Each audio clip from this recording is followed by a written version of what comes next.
Hiligaynon 101. The sentence structure is not what you expect it to be.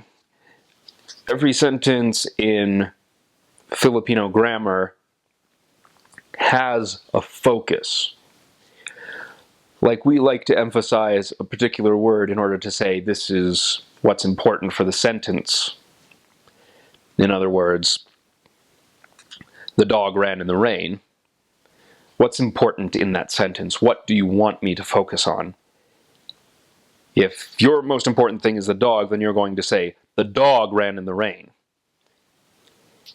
If you're not worried about the dog being in the rain, but you're worried about it getting hit, then you're going to say, the dog's running in the rain. And if you're worried about it getting hypothermia, then you're going to say, the dog ran in the rain. In Filipino grammar, that emphasis, that vocal, what we do vocally with emphasis, is actually something done within the grammar itself. Every sentence starts with a verb, like to run, or to go, katto. If I want to say, I'm the one going, then I'm going to use an actor focus, and then use myself as the focus. So, magkatto ako sa balay. If it's more important to me where I'm going, and I want you to know that where I'm going is more important than me, then I will say, then I will change the focus. Instead of ako, which is one of the angs. Basically, the pronouns, there's 3 versions of your normal pronouns because they change with focus. So if the focus is the actor, the person you're talking about, then you'll use an ang pronoun. If they're not, then you'll usually use a nang pronoun.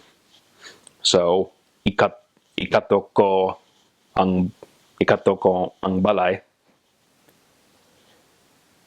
Instead of ako being the ang or the focus of the sentence, now balay, the house, where I am going, is now the important thing. But each sentence has a verb, and the sentence always starts with the verb, and then actor, and then after actor, usually the subject, the thing being acted upon, and then location, or where it is happening. If I wanted to say, I am going to help Sarah in the house, then what I'll say is, first off, depends on when I'm talking about. That's tense. There's past tense and future tense, present tense. So if it was past tense, then it would be ginbulig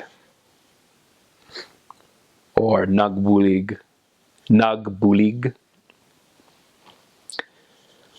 Or if it's future tense, then it'll be mug or magbulig or bulig. But it depends on what you want to focus on. Just like we have active tense and passive tense, they change the focus. So if it's active tense, I am helping Sarah in the house, then I would say, nagabulig ako ni Sarah sa balay. But if I want to say that in the passive tense, where Sarah is now the important one, so Sarah is being helped by me in the house, then it would change to ginabulig ko si Sarah sa balay.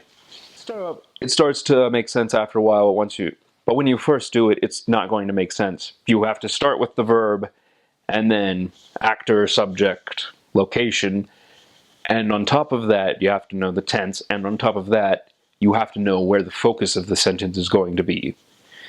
Do you want to focus on who's doing the action, or do you want to focus on what's being done?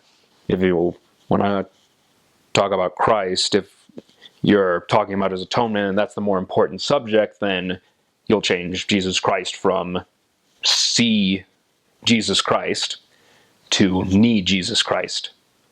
Ang pagbabayad ni Jesu Cristo. But if Jesus Christ is the important one, then it'll change to si Jesu Cristo.